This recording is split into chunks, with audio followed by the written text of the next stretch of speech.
Bayangkan ini, sepasang lansia duduk di bangku taman saat senja, tangan mereka tak lagi saling menggenggam.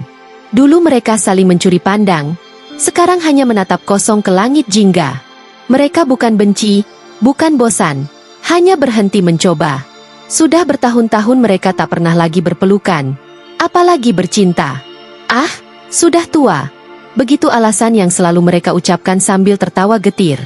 Tapi tawa itu kosong, karena jauh di dalam hati, mereka merindukan kehangatan yang dulu membuat mereka merasa hidup. Masyarakat sering menganggap seksualitas itu hanya urusan anak muda. Begitu uban muncul, libido dianggap pensiun. Padahal, sains berkata lain, hasrat bukan benda yang kedaluarsa. Ia tidak hilang, hanya berubah bentuk, menjadi kebutuhan emosional, bukan semata biologis. Banyak lansia diam-diam masih memiliki keinginan untuk intim, tapi mereka bungkam karena takut dicap tidak pantas.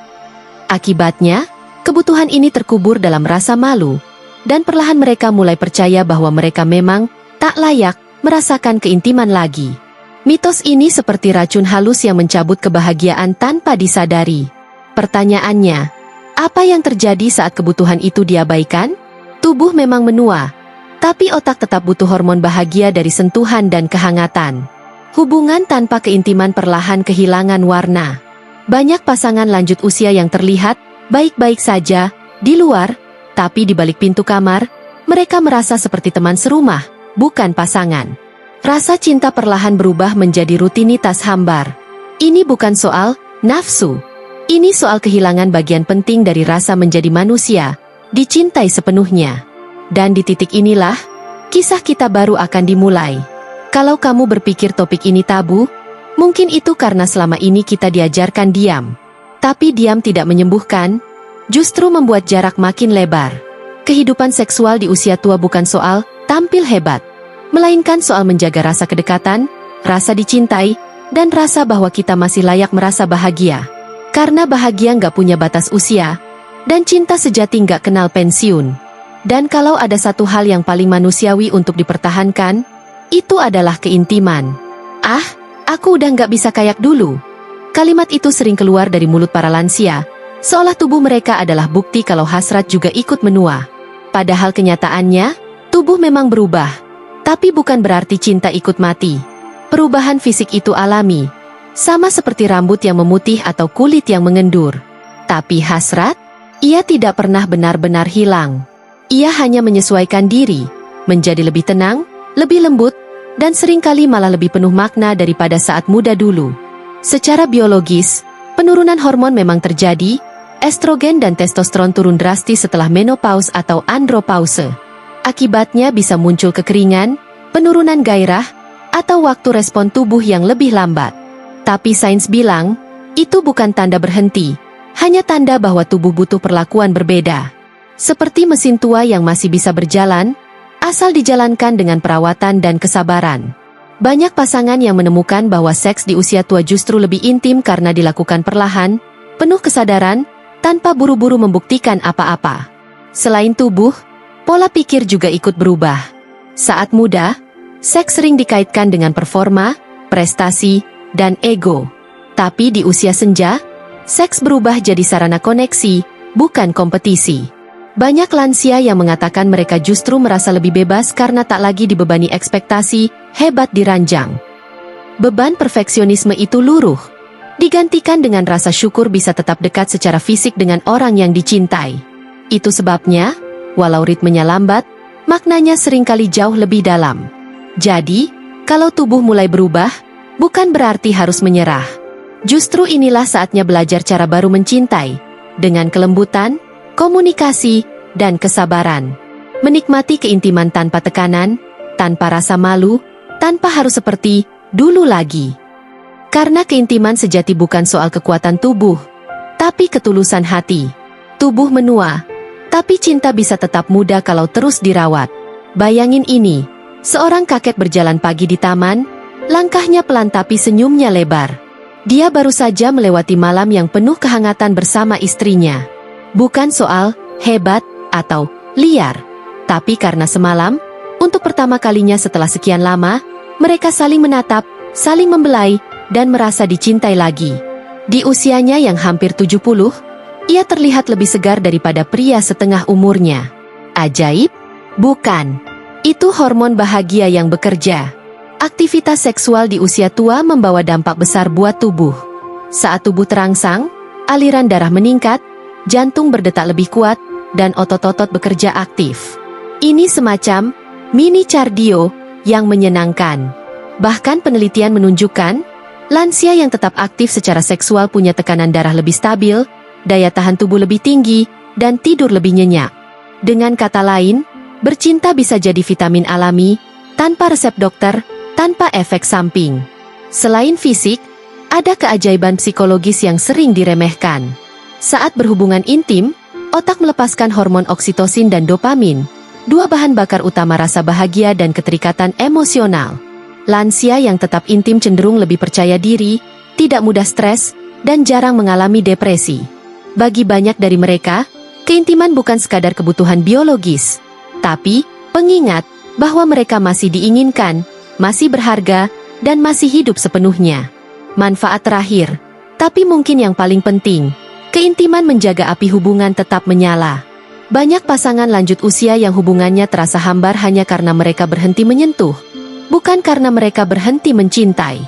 Padahal, pelukan, ciuman, dan sentuhan sederhana bisa jadi perekat emosional yang sangat kuat.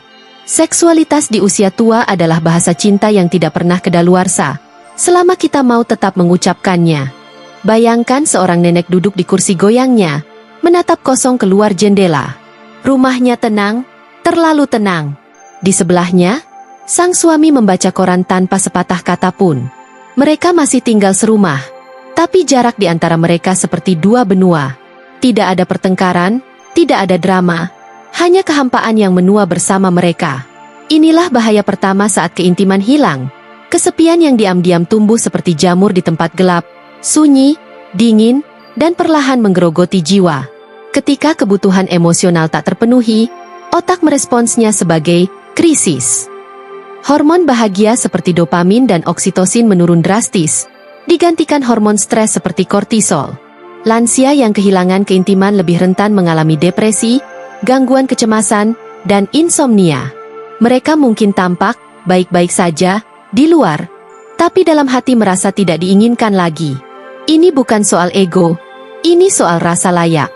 Dan ketika seseorang merasa tidak layak dicintai, perlahan mereka pun berhenti mencintai dirinya sendiri. Kurangnya keintiman juga berdampak langsung ke tubuh. Stres kronis melemahkan sistem imun, memperburuk penyakit kronis seperti hipertensi atau diabetes, dan bahkan mempercepat proses penuaan sel. Tanpa sentuhan yang menenangkan, tubuh kehilangan reset alami yang biasanya didapat dari pelukan atau pelukan mesra. Hasilnya, tidur terganggu, energi menurun, dan tubuh makin rapuh. Sakit bukan karena usia, tapi karena kesepian yang menumpuk pelan-pelan. Yang paling menyedihkan, hilangnya keintiman mengikis hubungan pasangan itu sendiri. Mereka tetap berbagi alamat, tapi tidak lagi berbagi hati. Banyak pasangan lanjut usia akhirnya hidup seperti teman sekamar yang sopan tapi asing. Padahal cinta mereka dulu begitu besar, hanya saja terkikis waktu dan diam. Tanpa keintiman, cinta perlahan membeku jadi rutinitas, dan rutinitas yang dingin adalah pembunuh diam-diam dalam setiap hubungan. Lucunya, banyak pasangan lansia bisa ngobrol berjam-jam tentang tagihan listrik, tapi langsung kikuk begitu bicara soal hasrat. Ada yang pura-pura ketiduran, ada yang mendadak bahas cuaca. Seolah membicarakan keintiman itu dosa besar, padahal mereka dulu bisa saling menggoda lewat tatapan mata saja. Diam-diam, banyak dari mereka masih ingin, tapi tak ada yang berani mulai bicara. Alhasil, keinginan itu membusuk dalam diam, sampai mereka lupa rasanya merasa diinginkan. Budaya kita sering menanamkan bahwa membicarakan seks di usia tua itu jorok atau tidak pantas. Akibatnya, banyak lansia yang tumbuh dengan rasa malu terhadap tubuh dan keinginannya sendiri. Padahal keintiman bukan sekadar aktivitas fisik, ini bagian dari kesehatan emosional dan mental. Bayangkan, kita mengajarkan pentingnya menjaga pola makan dan olahraga di usia tua, tapi melarang mereka menjaga keintiman? Itu seperti merawat tanaman, tapi melarangnya mendapat sinar matahari. Berani bicara soal keintiman justru bisa menyelamatkan hubungan. Dengan komunikasi terbuka, Pasangan bisa saling mengerti batas, kebutuhan, dan ketakutan masing-masing. Tidak ada yang harus menebak-nebak atau merasa ditolak. Saat pasangan merasa aman untuk berkata, "Aku masih ingin dekat sama kamu," hubungan mereka berubah. Jadi lebih hangat, lebih jujur, dan lebih sehat. Komunikasi adalah pelumas terbaik. Lebih mujarab daripada yang dijual di apotek manapun. Membicarakan seks di usia tua seharusnya sama normalnya dengan membicarakan kesehatan gigi atau jantung. Dengan membuka obrolan, kita bukan kurang sopan. Kita justru sedang merawat hubungan agar tidak membusuk diam-diam. Kita butuh lebih banyak orang tua yang bisa bilang, "Kami masih saling mencintai," dan itu bukan hal memalukan. Karena saat keintiman jadi hal yang bisa dibicarakan, ia juga jadi hal yang bisa dijaga. Banyak orang berpikir gairah itu kayak korek api. Kalau sudah tua, sumbunya habis. Padahal, gairah itu lebih mirip tanaman. Bisa layu, tapi juga bisa tumbuh kembali kalau disiram. Banyak pasangan lansia menyerah bukan karena mereka tak mampu, tapi karena mereka tidak pernah mencoba lagi. Padahal keintiman bukan soal masih kuat atau tidak, tapi soal kemauan untuk merawatnya. Dan merawat gairah, sama seperti merawat tubuh, butuh kesabaran dan cinta. Tubuh memang berubah, tapi bukan berarti berhenti. Kuncinya adalah adaptasi. Gunakan posisi yang nyaman, jangan terburu-buru, dan dengarkan sinyal tubuh. Kalau ada kekeringan, pakai pelumas, itu bukan tanda gagal, tapi tanda cerdas merawat tubuh. Kalau stamina menurun, buat sesi lebih pendek tapi lebih sering. Fokus pada sentuhan, pijatan, dan belayan yang membangun kehangatan, bukan sekadar tujuan akhir. Dengan begitu, keintiman bisa jadi lebih nikmat dan lebih bermakna. Merawat gairah juga berarti merawat tubuh secara keseluruhan. Olahraga ringan seperti jalan pagi atau yoga membantu melancarkan peredaran darah, yang penting untuk fungsi seksual. Makan makanan bergizi menjaga hormon tetap seimbang. Tidur cukup membuat energi terisi kembali. Bahkan hal sesederhana tertawa bersama bisa menurunkan stres, yang sering jadi penghambat utama gairah. Gairah itu bukan datang dari ajaib, tapi dari tubuh yang merasa sehat dan bahagia. Dan yang tak kalah penting, jangan takut konsultasi medis. Banyak orang menunda karena malu, padahal dokter bisa memberi solusi, dari terapi hormon ringan, saran posisi, hingga tips mengatasi efek samping obat. Keintiman itu bagian dari kesehatan, jadi wajar banget kalau perlu check up. Ingat, meminta bantuan bukan tanda lemah, tapi tanda sayang pada diri sendiri dan pasangan. Karena tubuh boleh menua, tapi cinta pantas diperjuangkan sampai akhir. Bayangkan sepasang kakek nenek berjalan pelan di tepi pantai, tangan mereka saling menggenggam erat. Bukan karena takut jatuh, tapi karena mereka masih ingin saling menjaga. Orang lain mungkin melihat mereka sebagai pasangan renta, tapi di mata mereka sendiri, mereka masih kekasih yang dulu saling jatuh cinta di bangku sekolah. Dan itu bukan ilusi. Itu nyata, karena mereka memilih untuk terus mencintai, bahkan ketika waktu mencoba memisahkan mereka. Keintiman di usia tua bukan lagi soal gairah membara, tapi tentang rasa memiliki yang tak pernah padam. Tentang bangun pagi dan tahu ada seseorang yang masih memandangmu dengan mata berbinar. Tentang merasa diinginkan, dihargai, dan dicintai sepenuhnya walau tubuh sudah keriput. Keintiman jadi bukti bahwa cinta bukan hanya soal awal yang membara, tapi juga tentang bertahan di tengah badai usia. Bahwa cinta sejati tidak menua, ia hanya berubah bentuk jadi lebih tenang dan dalam. Sudah waktunya kita berhenti menganggap keintiman di usia tua sebagai hal memalukan. Justru itu adalah salah satu hadiah terbesar dari hidup panjang, kesempatan mencintai lebih lama. Tidak ada kata terlalu tua untuk merasa dekat, untuk saling membelai, atau sekadar berpelukan lama-lama. Dengan menerima bahwa seksualitas adalah bagian alami dari hidup, kita bisa menua dengan damai, tanpa harus memadamkan api cinta hanya karena ulang tahun terus bertambah. Jadi, kalau kamu beruntung masih punya pasangan yang duduk di sampingmu hari ini, jangan tunggu nanti untuk kembali menggenggam tangannya.